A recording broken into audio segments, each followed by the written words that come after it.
Welcome everybody to Stephenson College, but it's nice to see friends from Stephenson and Snow and across the campus, so welcome tonight to listen to Martyn Evans, who's come to talk to us about all things collegiate. I can't think of a better person, obviously, to do this, particularly as principal of Trevelyan College, but before that, principal of John Snow College. So welcome back to your old haunt, Martyn. Thank you very much. Well, hello. Thank you very much indeed for this invitation. Jill, thank you for the invitation. Thank you for the welcome. Thank you, Stephenson College, for the welcome and the opportunity, and for holding this series of scholars' talks and laming lecture. This is the laming lecture. This is the laming lecture. So well, I thought, well, it's the laming lecture, so I've got to do a lecture. So I've got, you see, kind of like a lecture that I could do, but I've also got the pictures for the lecture. And then I saw scholars talk on the door, and I thought, well, so it's kind of somewhere between a lecture and a talk. So what I'm going to do, and I hope you'll enjoy this more, is I'm going to show you my slides, some words, some pictures, and I'll try to talk conversationally about them. So it will be a talk rather than a lecture. But if I find that my mind is wandering and I've forgotten what a bullet point means, I'm going to refer to my notes. Or if you ask me a question to which I cannot remember the answer, I'm going to refer to my notes, or tell you that I never knew the answer anyway. So if you're happy with that level of informality, it includes allowing me to take a swig of this periodically, then we're ready to go.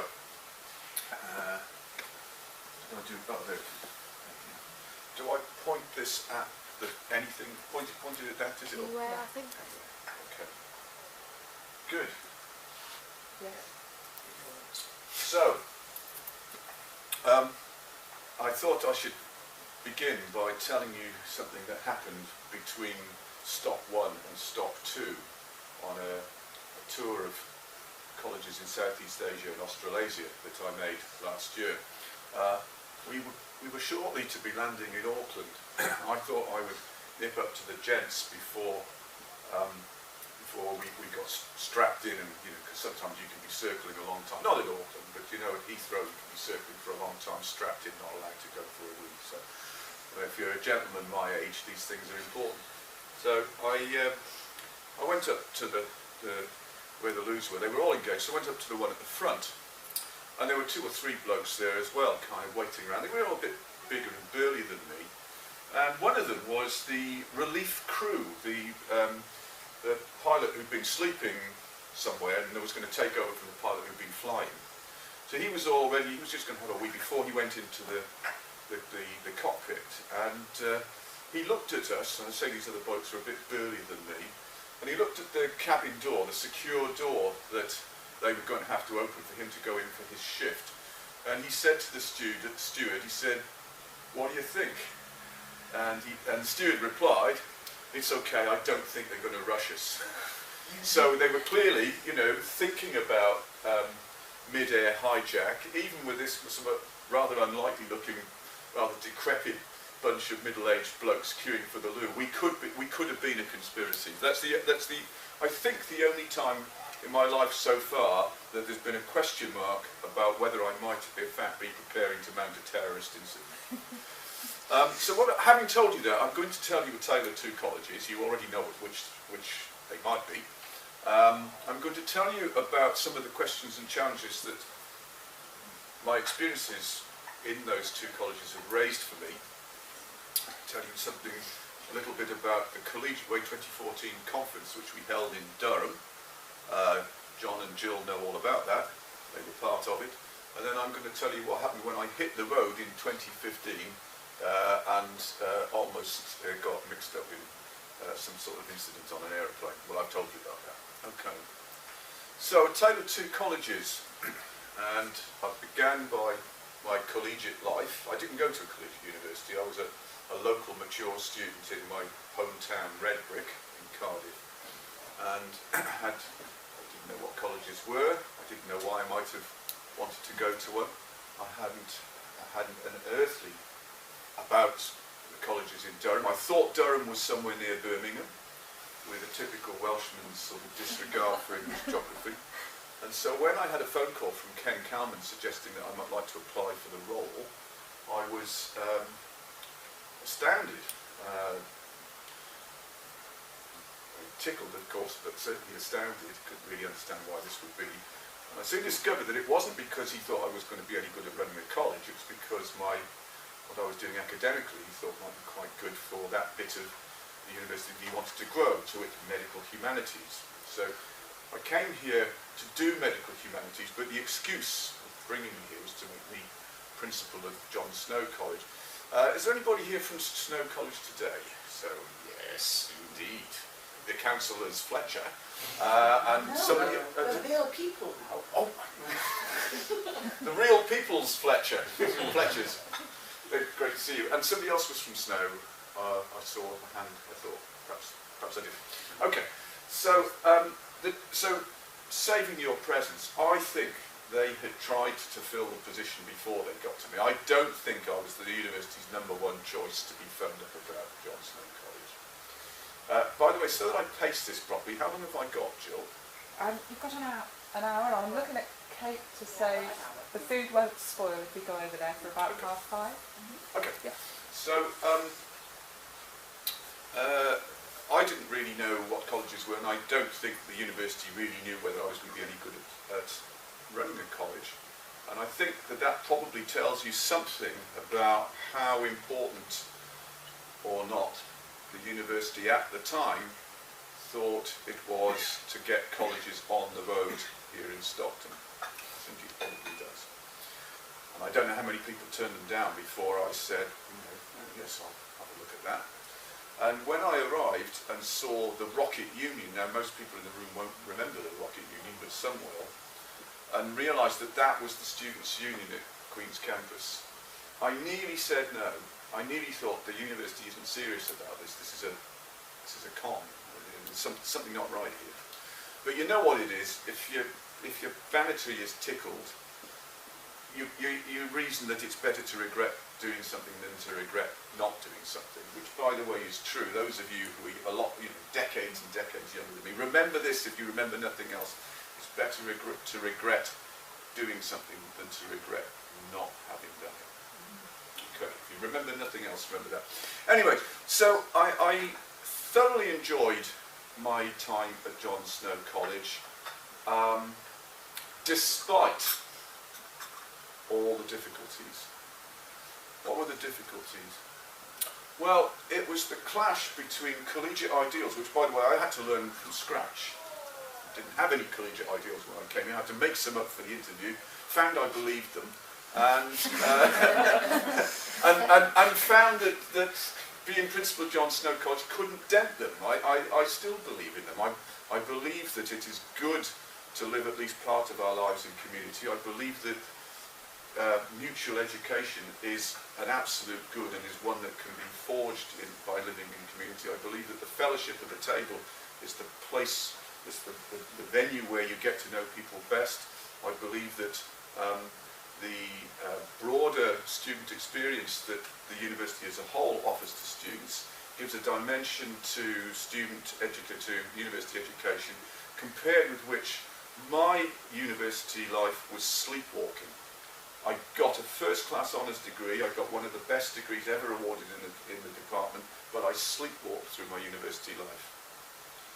And I wouldn't have done that and couldn't have done that in a collegiate university. So those ideals, which I felt I saw emblazoned across every college in Durham City when I went up there for loads of meetings, because I seem to spend half my life in Durham despite being based at Queen's Campus, those ideals didn't seem to be supported by the economic realities of life at Queen's Campus. And that was true both for students at John Snow College and students at George Stephenson College. And now I'm going to say something that you'll find a bit discouraging perhaps, and feel free to ask me about this. But although the lack of common facilities, which at the time was much worse than it is now, and at the time I think probably George Stephenson had even less than John Snow, probably, although you had the benefit of proximity to the campus, at least at Sorbonne. We had something like, there could have been a bar. We were a bit nearer to the Rocket Union, Lord help us.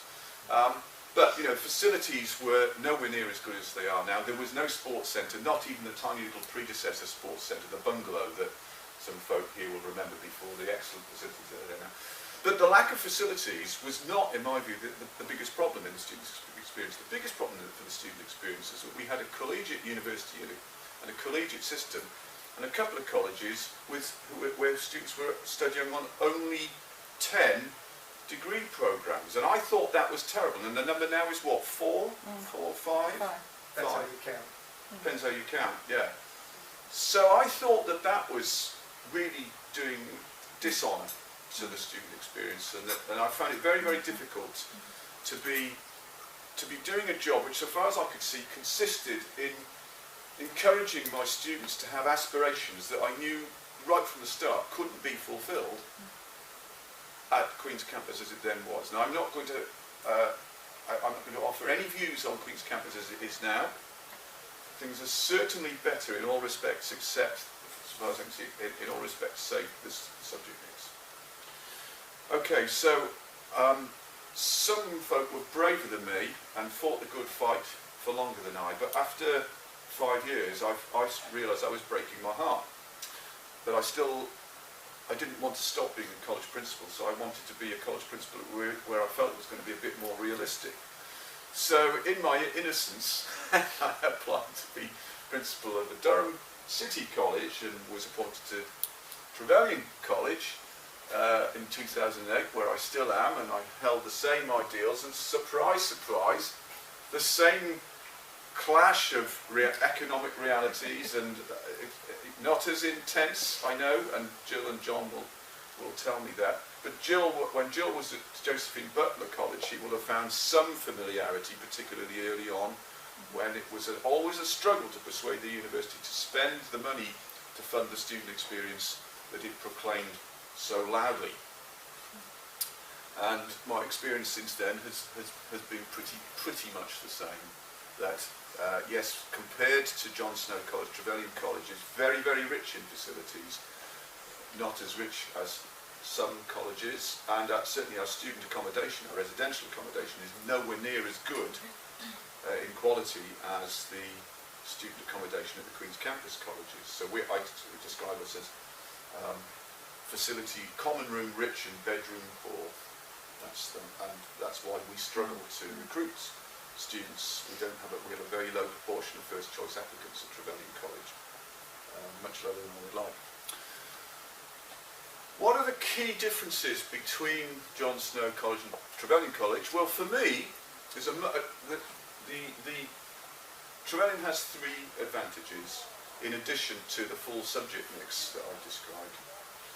And if the question is, you know, what is a college, how do we make a college, I think you've got to have these 3, I personally think you've got to have these 3 things and the broad subject mix, so that you've got genuine cross-disciplinary conversation. So the 3 things are a sense of place. Now, actually, I think that quite a lot of Queen's Campus students do have a sense of place, and those who fill in the questionnaire tend to polarise between those who say it's terrible and those who say we've really got an identity, a distinct Queen's Campus identity. By the way, the people who fill in surveys at Trevelyan polarise between those who say it's terrible and those who say it's fantastic. There was we had a national student survey one year, not a national student, it was the student experience survey, the in-colleges one that we used to do that John and possibly Jill will remember, yeah. And there was one question, what's the thing you like least about the college, and what's the thing you like best about the college? There was one glorious year when somebody put to the answer, what do you like best about the college? The principal. And you know what's coming, don't you? Somebody else put, what do you like least about the college? The principal. So anyway, you know, you do what you can. But a sense of place. I think having your own place to dine is important. I think having your own dining room that you might share occasionally, but as of right, it's the place where you all sit down and together enjoy the fellowship at the table is crucial, and you know, other common social and sporting facilities. So obviously that gap is being closed a bit, but the dining I don't think is being closed. And the sense of place, I think it's harder to have a sense of place. John Snow College, kind of in the middle of the, sort of surrounded by old people's homes and empty offices, not near to academic buildings, not near to the campus, not near to green spaces particularly. Okay, so these are the things that are in my mind, if you like, when I think about the questions and challenges that are facing us in every college and university in our different way. But I'm now talking from a Trevelyan College perspective. So Trevelyan is the smallest of the university's maintained colleges. There is one smaller, that is St Chad's College, it's not maintained by the university, it's maintained by the Church of England, an independent trust. So of the university's own colleges, the ones that it pays to run, Trevelyan's the smallest. So we're the small college. We were 637 students when I arrived in 2008. And we're now the small college that has nearly 900 students. When I came to the university in 2002, 900 was a huge college. Only two colleges, I think, topped that in Durham, and John Snow and George Stevens were both around about those sorts of numbers. They were thought to be very, very big. Now the university's smallest college, Trevelyan, is nearly 900. And of course, you get more people to look after. You don't get any more resources to do it with, as we all know. How do we make colleges? This is another question for us to think about before I tell you a little bit about my collegiate way tour and the answers that other people have come up with. But I wonder what our answers are. So what's the best balance between livers in and livers out? The Cuthbert Society used to be entirely livers out. How do you engage non-resident students? What's the right proportion? How do you make sure that the college is as present to people who don't live there as it is to people who do? Okay, I've done my kind of political soapbox bit. There won't be any more of that, and I'm deeply sorry if I've upset anybody by doing that. As I will by using the words corporatism and centralisation. This is another challenge, but, well, okay, you know what that means. It doesn't just mean people are trying to take money from us, it means people are trying to tell us how to do our jobs. And excuse me, and I know that if he were here right now, the new Vice-Chancellor, Stuart Corbridge, bless him, would agree, because he believes in subsidiarity and he believes in devolution and letting decisions be made locally to and by the people whom they affect, provided that not steer larger matters, of course. And of course, that's right, because we are part of a university without which we couldn't exist. So we do have to make sure that what we do in the colleges serves the university's strategic aims, provided those aims be legitimate, well thought through, consistent, defensible, realistic, and in keeping with our nature as a collegiate university, because without being a collegiate university we are going to be very small and insignificant and relatively unappealing. So corporatism and centralisation are a problem, and surprisingly, or perhaps not surprisingly, it seems that other collegiate universities also find problems here. And then there's the question about what is it we're really trying to do. Now, okay, this is perhaps, although you'll agree with the sentiments, I think, if one question that I pose to myself here might be thought in some sense unpleasant. What are we trying to do? We're trying to provide an education that is more than for employment. We're also trying to make our students additionally employable, to give them the edge over students whose personal profile is less rounded, who haven't had the opportunities to take on positions of leadership and responsibility, which obviously you do get in a collegiate university where there are clubs and societies and sports teams for every college. That means a multiplier effect in Durham of 16. There are 16 colleges, so compared with a non-collegiate university the same size as Durham, we have about 16 times as many teams and clubs and societies, and that's 16 times as many opportunities to get experience in leadership and responsibility, communication skills, accountability, networking into your soft CV. Whether you write it down or not, you've got those sorts of skills that make you more employable. But also, education isn't just for, education's for life, not just for employment. People used to say that about dogs. I believe it about education. Important though dogs might be, education's even more important. And in a collegiate university, we have the opportunity, the wherewithal to build an unparalleled system of education. So that's what we're trying to do. We're trying to give that extra shell, that extra added value. We're trying to transform what degree studies would otherwise be. It's nothing less than that. We're trying to transform that. And I worry that we're offering that to only that section of society that already knows it's a good thing. I worry that in offering what we offer, it's a struggle not just to become a finishing school for the already privileged. And that's the bit that you might not want to hear, but I worry about it. I worry about it in Trevelyan. I don't think I think we're middle of the road for Durham College in terms of our widening participation, our balance of independent and state schools. But even the state schools seem to come from the leafier parts of the country. We don't have enough black and minority ethnic students. We don't have enough international students. We don't have enough students from widening participation or low participation neighbourhoods. We don't have enough students from the wrong postcodes.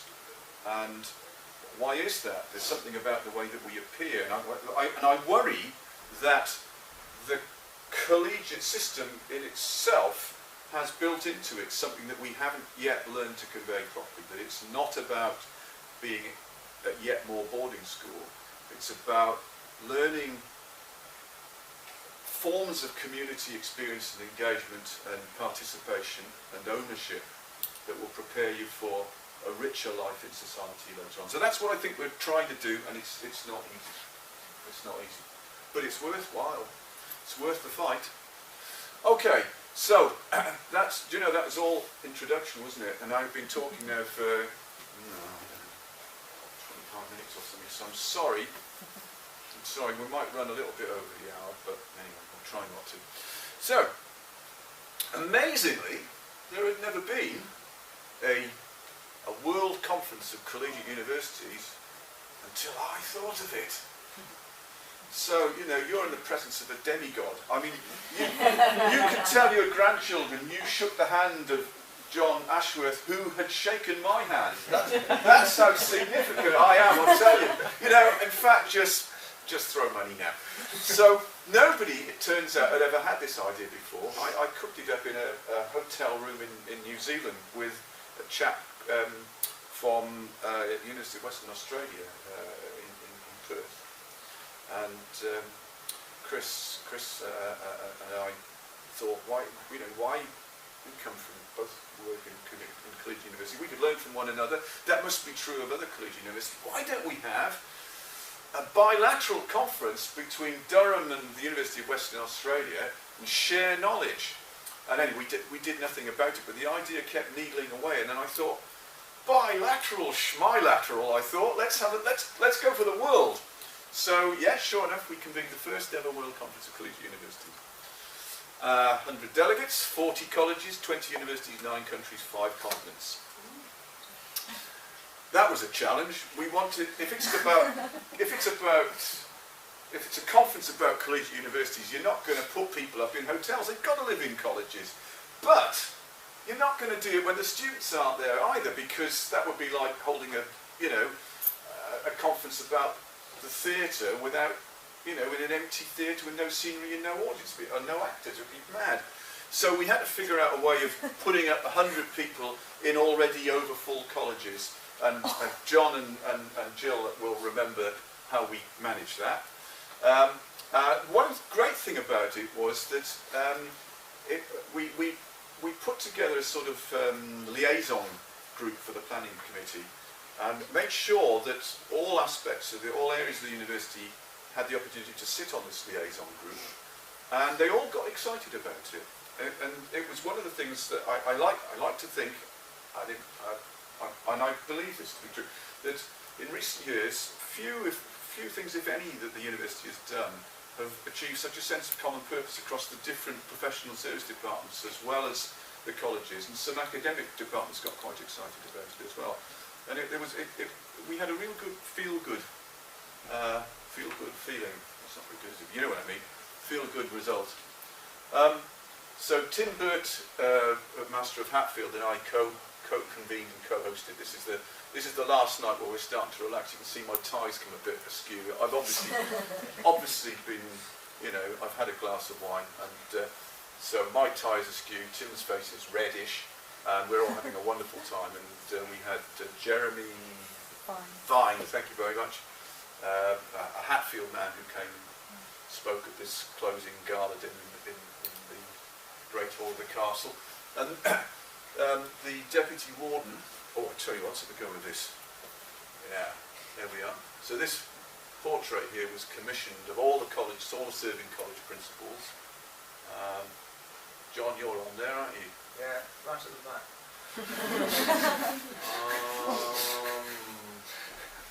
Do you know, I can't find him, but he's on there all right.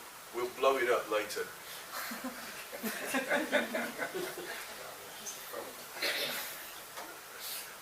So it met with such a good response because nobody had done it before and people wanted it.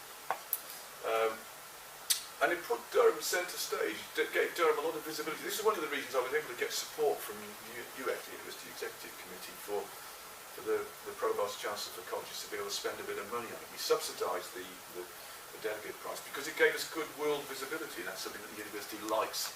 And it was great, of course, to see old chums in my case, from Otago University in New Zealand. There's going to be a follow-up conference in Canberra this autumn. It's in November. And we hope then it's going to be a rolling biannual conference. And there's now an organisation called Collegiate Way International, with that web address that you can't really see very well. But that's kind of up and running, a direct result of the conference that we had here. So we really were able to make, I hope, a difference to enable all collegiate universities who turn out to be facing pretty much the same problems as colleges here, to be able to offer mutual support, advocacy of the collegiate system, promoting the collegiate way of university life to non-collegiate universities as well. And let me see, who can we see there?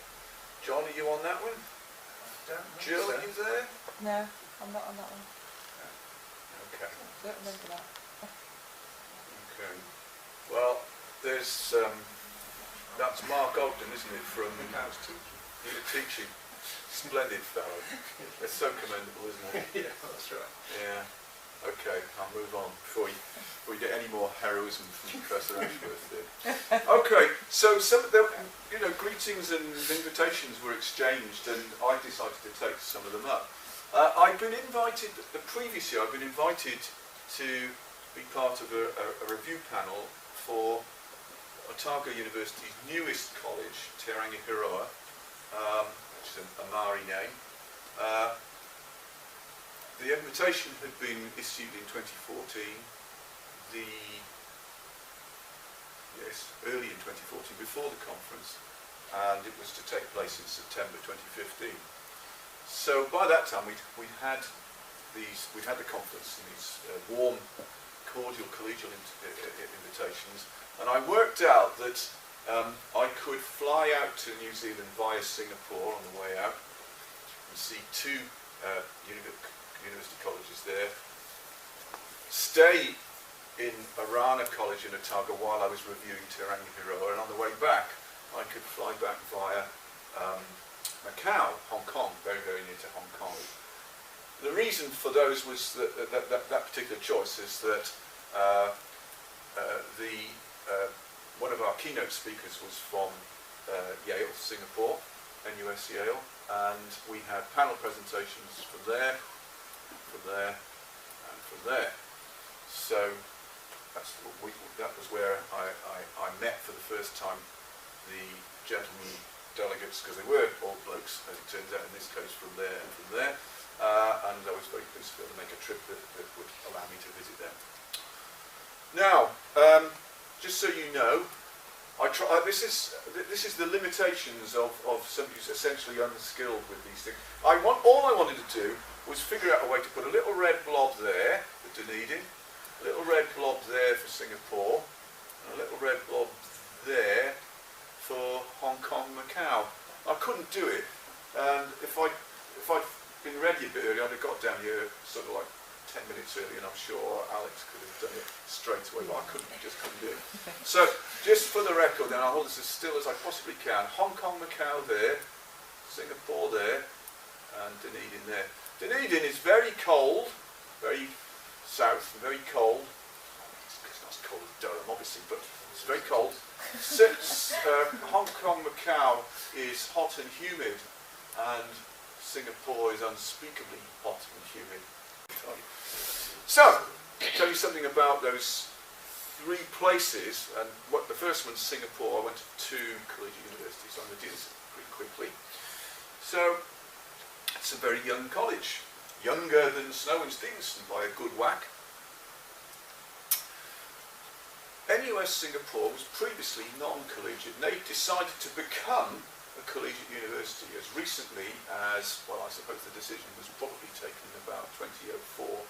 They poured a lot of money into a new, rebuilding a new campus on something that had previously been a golf course. The government apparently gave them a golf course. Now, I don't know if you know anything about Singapore, but it's really not a very big place, and it's an island, and land is ferociously expensive.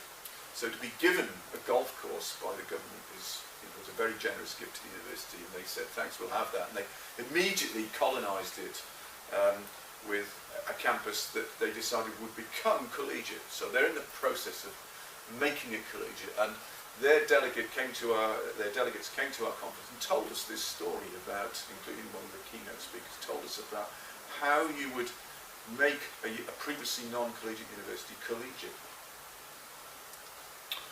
Since 2010, there have been two more colleges along with Cinnamon and Tembuso. They're all named after Southeast Asian native trees, and because land is so expensive, you have to build upwards. So, let's see. So that's the Tembusu tree, and that's what happens when you build upwards. And if you imagine a fire drill, and this amused me. It was a vertical marathon, yeah. So their sporting events take place inside the towers. But can you imagine what it would be like to be up there, and you're just settling down to sleep, and it's a fire alarm, or it's in the middle of the night, or any time of the day, it's a fire alarm, because you can't use the lifts. So that's just that's just one aspect of what it would be to have a vertical college. Let's count 1, 2, 3. So it's divided into houses, which consist of 3 adjacent floors, like that. And that would be another floor, should we say? I don't know whether I'm correctly picking out the floors, but it's like sort of Lego of mini colleges, one on top of the other, like that. Very, very odd set of dynamics. Who do you relate with? Who do you socialise with? If it's all on the flat, somebody from this floor probably socialises a lot with somebody up there. But I tell you what, if the lifts are questionable, that really, to me, puts a lot of interesting constraints and limitations onto the building of community.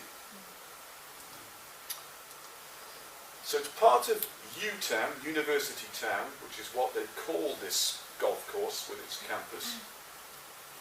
They share a dining hall with Cinnamon College next door. Does that sound familiar? Mm-hmm. Only the residents are members. That doesn't sound very familiar. And after the residents have been living in colleges for 2 years, freshers year and second year, they graduate from the University Town College's programme that they study in parallel as part of their degree course, but they finish that programme in 2 years, but their degrees might come from 1, 2 or 3 years beyond that. Now, I've got to refer to my notes here, so briefly to tell you all that on the Swift. Would you like a top up, Martyn? Oh, fantastic idea, thanks. I always said yours was a creative mind, but outstanding. So I'm going to just read a little bit of information about what this programme consists in. Okay, so it's this. The University Town College programme, UTCP, combines a range of topic-based seminars taught by resident college fellows who've been recruited for their subject expertise as well as for their holding to the collegiate ideals. And at the same time, there's a communication and critical skills course that's delivered in association with the campus's English Language Centre. So topic-based seminars, in addition to subject-based degree schemes in the faculties, topic-based seminars that would be studied in a kind of multidisciplinary fashion, probably following the research interests of those fellows who deliver the programme. So they're delivering to multidisciplinary groups, such as you find in colleges, multidisciplinary groups within their own research subject, for the love of the subject and for the love of collegiate ideals, including interdisciplinarity. So that's all really good, and on top of that they get additional help with their communication and critical thinking skills. And then they get examined in it. And if they pass, they graduate from the UTCP programme. After which point they could come back, if they wanted to, a small number can come back as seniors, that they might be then resident assistants. Okay. That's, you can't get, even on the web, you can't get a photograph of UTown. It's kind of like too big, and from the air it's too indiscernible. So if you imagine that that's 1/4, or that's the edge of a big oval, like a very big cricket oval, and I think that's the, oh sorry, go back. Well, I think this is all student experience stuff. Eateries on the left, I think, and resource centres and library on the right. And then there were accommodation buildings that are colleges here, and accommodation buildings further around that are not yet colleges, but in the process of going collegiate. It's unbelievably hot. Well, the first morning that I arrived, I walked out, and after 10 minutes I thought, I'm going to have to spend the whole time that I'm here in my aircon room, which took 24 hours, I think, basically, to bring the temperature down from 28 to 22, working flat out. Greg Clancy, I'll show you a picture of him in a minute. Shared dining hall we've spoken about, I've told you about that. Not enough social spaces, well, we all know about that. This is a familiar and acute problem there, I think, because the residences pose such a challenge. Then to get people to bother to come down from the 23rd floor, you've got to have something they really want to come to. It's not like walking across a lawn. You don't really need to know about that. But here is Greg, really, really nice guy. He was. Do you remember him from one of the panels, possibly? And these are part of his team. I can't remember this guy's name, but he are resident fellows. He, I think, is a postgrad who's also a resident assistant. The others I don't know.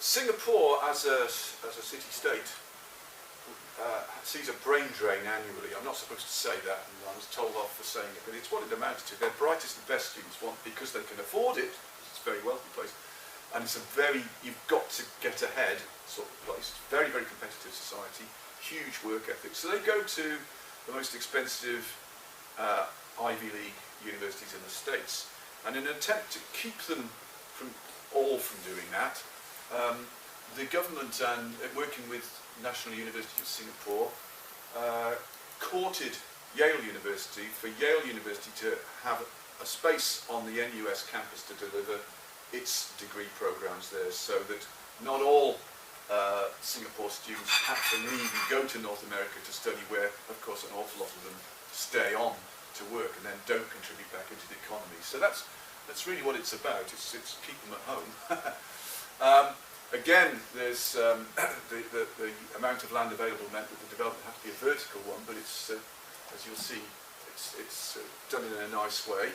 And Tan Taeyong, Tan is his surname, Taeyong, the vice rector there, was previously at the host university, as it were, National University of Singapore, as vice provost, and he masterminded the development of the collegiate system there, hand-picked the masters, including the very first one, which was Greg Clancy's picture you saw.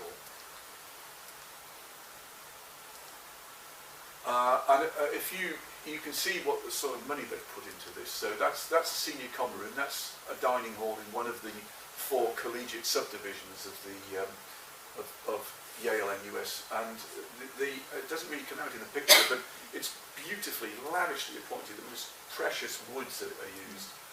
That's the kind of colonial style that I think takes the edge off the verticality, and very, lush plantings everywhere. I mean, they've really spent a lot of money on the sense of place, which is so important, I think. Look, would that we had the kind of money needed to do this. There is Tan Taeyong, an all-round good bloke. He's one of the sort of greats. He's an MP as well as everything else. He's a big noise in Singapore, but a very, very easy guy to get on with. You'd go to the pub with him. It'd be like going to the pub with a cabinet minister. Would you do that? No. But you'd go to the pub with Taeyong. He's a really great guy. This is the view from one of the student balconies. So you get a sense of, the verticality. What you can't see there is that this handrail is only sort of about up to my hip. So the health and safety implications of student life, where that's the handrail and below you is 20-something stories and then some concrete. So you begin to wonder, maybe they don't drink so much. No, seriously, maybe the drinking culture is different, and it is. I've got to show you this next one. This was a notice. It said, Constitution Review Committee meeting in session, please disturb. Okay, right, can I have a bit longer? I'm sorry, I'm coming up to 5 o'clock. No, you're all right for another 15 minutes then. Is that all right with people? And we'll ask you questions all the way through dinner. Yeah, that's absolutely fine. That's great. Absolutely fine. We're all dining together, are we? Yeah, that's yeah, great. I think That's great. fine. Okay. So, but if you get bored, just yawn and I'll stop. I was there as part of the external review of Trevelyan College's first years. Not really too much to be said about that. But I was staying at Arana College, about which I will say a little, and they're twinned with Trevelyan. The warden is Jamie Gilbertson, a fellow Welshman by birth, although he doesn't really remember very much about Wales, because I think he was about 6 months old when they left. So he's got 2 passports, I think, and he regards himself as Welsh and he regards himself as a Kiwi. And he says, and I share the ambition, he says, although he supports the All Blacks, he would like to see Wales beat the All Blacks in his lifetime. And I thought, yes, Wales haven't actually beaten the All Blacks since I think about 1952 or something, before I was born. 53. 53, is it? Oh, okay. Not quite so bad. No, I feel a lot better now then. Yeah, okay, so I share with him that ambition of seeing Wales beat the All Blacks at rugby in my lifetime. So it's only 62 and a bit years. Okay, that is Arana College. It's perched up on the top of the hill. It's kind of slightly Art Deco building, or it's a building that was built more recently than it, but influenced by Art Deco style. That is Jamie Gilbertson drinking. It has actually tea that he's drinking. I don't know why he's dressed like that, but that's his official picture on their website. And it is actually pretty much like that is the man. That is the man I know and love. By contrast, Trevelyan College, they just took over an old motel in the central business district because they'd run out of land. They'd run out of places to put a new college on campus, so instead of building one, they just took over a motel. That's what it looks like now. So they not changed it at all really, except on the outside, except that's grey instead of green. It's got the right sign on it. Inside they've done a lot, but not as much as you might imagine, because the rooms were already very good. If you think about an individual room. But of course, in colleges we don't think just about individual rooms, do we? We'll come on to that now. So, the name is the Maori name for Sir Peter Buck, who was mixed Maori-Irish, prominent New Zealander. He was the first Maori graduate of the Otago Medical School about 110 years ago. And they're trying to figure out how they, with very, very few Māori students coming in, how do they promote Māoridom, how do they promote Māori inheritance, and how do they bring more Māoris into university study.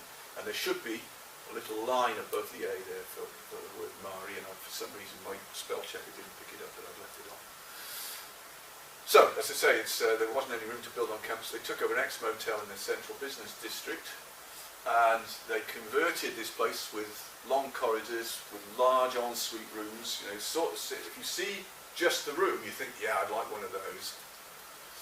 But there are too few social spaces, and the study bedrooms are mutually isolated, and they're too comfortable. You can't get the students out of their rooms. So the very quality of the residential accommodation turns out to be a problem for them that I don't have in Trevelyan. I'm so pleased not to have that problem in Trevelyan. Our rooms are not too comfortable. And one of the things that the review recommended, the review's confidential, so I can't say much about it, one of the things that we recommended was that they should actually look again at their policy of not having a bar. I've been, for a couple of years, trying to encourage them to think about the idea of managed drinking in student bars within colleges. Actually, could have a beneficial. It doesn't add to the problem. It minimises it. It brings it where you can see it, where you can work the problem. It used to be called a hall. Now it's a full-blown college, fully catered. It's got a very strong sporting identity. It's got a very good academic record because in the collegiate system in Dunedin, in Otago, Dunedin is the town, Otago is the region, is the name of the university. They permit something that we don't permit because that's not how we do it in Durham, and the faculties and departments would go amok. But they actually do subject-specific tutorial support in the colleges. And because only a minority of students live in colleges, and you're a member of a college only if you're a resident, then this is very much added value for those people who can pay. So I really like the idea that colleges offer subject-based tutorial support, and I'm very uncomfortable about the idea that it's available only to those who can afford to live in colleges. So there's some questions there. About 10% of them live in colleges. Most of them are freshers from out of the area, so they're the priority candidates, and international students, obviously. Very, very few returners. Very few returners. It's a much bigger university than ours is Otago. It's got a full-blown medical school and full-blown dental school as well. Much bigger student numbers, but probably about the same number of college beds as we. And the college facilities are not made available to non-resident students. I've been having a go at them to think again about that. They're starting to. In fact, they have a working group within the university reporting to the Deputy Vice-Chancellor Academic called the Collegiate Way Working Group. They have a full-time warden, in effect, head of house. In fact, that seems to be the pattern in Otago and in the other universities that I visited. There's one more to go after this, which was that the head of college lives in and is full-time. Now, I'm a half-timer. John's a half-timer. Jill was a half-timer when she was at Josephine Butler in that capacity. So what you're missing is that liaison with the academic community embodied in the college principal, and you're missing, if you like, that degree of scholarly leadership that I think we are expected to exert. I think we do exert some degree of scholarly leadership and giving scholarly ambition, but they know their students an awful lot better than we do. Jamie seems to know by name and interest and occupation and aspiration pretty well every one of the 230-something students that live in. It's unbelievable.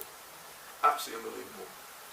And the dining hall is the hub of the community there, just as it is, in fact, almost to a greater extent than in the fully catered Durham colleges. So they really understand the fellowship at the table, and they do it really well. So finally, I'll do this in 2 minutes, the University of Macau. Macau is not a province, but it used to be a protectorate of Portugal.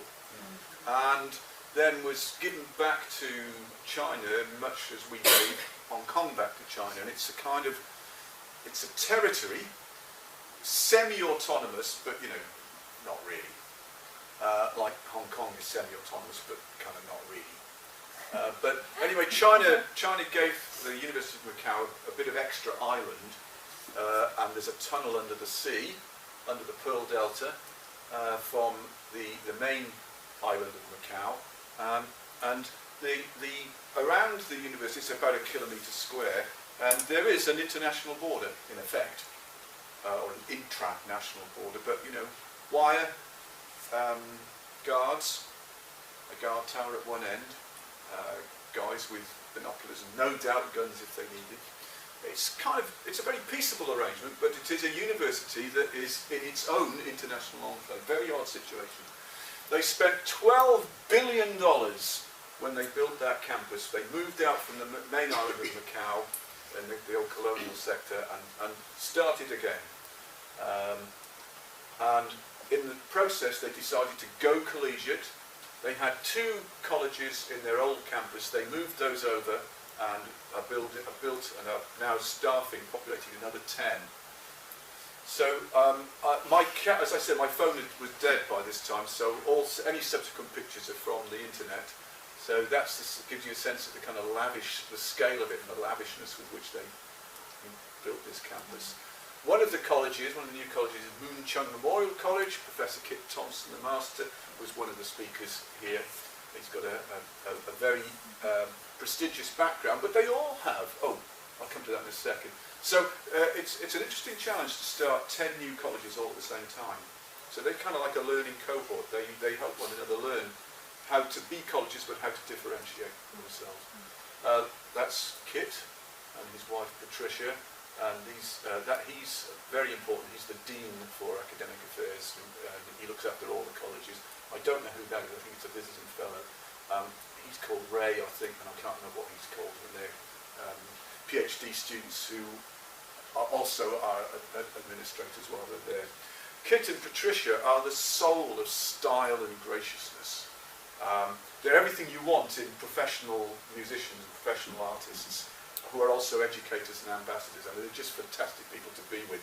And it's rubbed off. There's a fantastic culture that they have, of graciousness, that they've inculcated or encouraged amongst the students. It was amazing to see this, the best sense of artiness, I think, about the students. It doesn't look like I've included it, but all the college masters, as they're called, of either gender, all the college masters were previously vice-chancellors or equivalent. Not like us. We weren't. So they put a lot of money into how they think about studying as well. A lot of Western influence, except for the alcohol. I'd better kind of, they kept me busy. They gave me lots of stuff to do.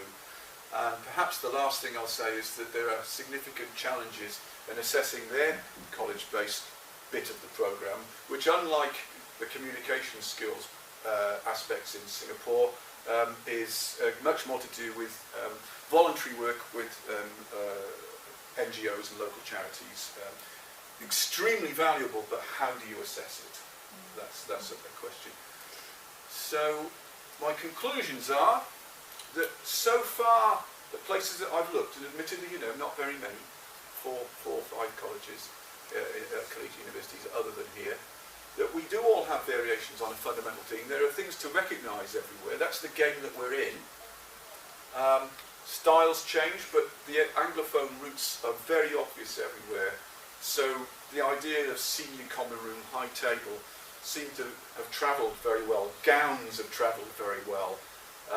Formal dining has travelled very well. Alcohol, it's where you'd expect to find it, and you don't find it where you wouldn't expect it. It's a very interesting question for me to the extent to which we should be teaching institutions or we should have a teaching function within colleges. I'm for it, but I know not everybody is. These are questions. Should our membership be restricted to residents or not? It's a very, very different approach if you have non-residents for whom you're not expected to provide collegiate life in the way that we are here. Because they don't pay for it, you see. Should you be catered? I think you should. Now, it's not a catered offer here at Queen's Campus. I think it should be. I think it's easiest to be catered in a collegiate. It's easiest to be collegiate in a catered context, and I know Jill thinks that. Jill spoke very convincingly at our conference on that theme. Should you have full-time heads of colleges? And well, the college bar question, of course, you should have them because it's the best place to drink responsibly. And of course, common spaces are crucial to build a community. That's something that we all know. So that's me done. And I'm sorry it took a lot longer than I was expecting. Don't Okay. Thank you.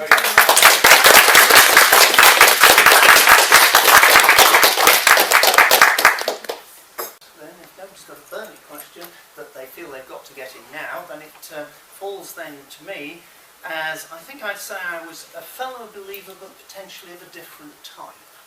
I think it's a broad church being a principal of a college. I think Martyn and I think on some of the questions I could answer yes, and on some of the others I could answer no.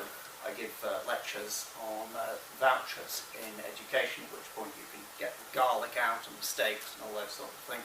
And once you've asked 12 simple questions, you've got 3,700 and something different voucher schemes. I think with colleges, if you start to answer yes or no to most of Martyn's questions, you'll end up with at least a minimum of 128. So colleges can come in different forms. One question we might want to quiz Martyn on is how much you need to eat together. Yeah. Because we might say that we do eat together, but actually we luxuriate in being self-catering. So that would be something. Thank you, Martyn, indeed. I shall share with you over dinner the fact that I too have been to the University of Otago, and I went as a mystery shopper to the colleges. And interestingly enough, I did not write down Arana as being the Trevelyan college there, but I did name one of the other colleges that I actually thought it was. Carrington, right? And I went round, yes, and I went round, almost, and I went round all the other colleges and wrote down, that one's Hatfield, that one's Castle. But I didn't have Arana down as Trevelyan. Well, I agree with you. I don't think it is. I mean, we're twinned with them, but not because we're identical, but because it's a Welsh thing, I guess. Not much less disgraceful than that. Yeah. We try to colonise as much as possible. We English. And with no more ado, thank you very much, Martyn, and we shall now feed you. Good. Thank you Excellent. Thank you very much. Thank you.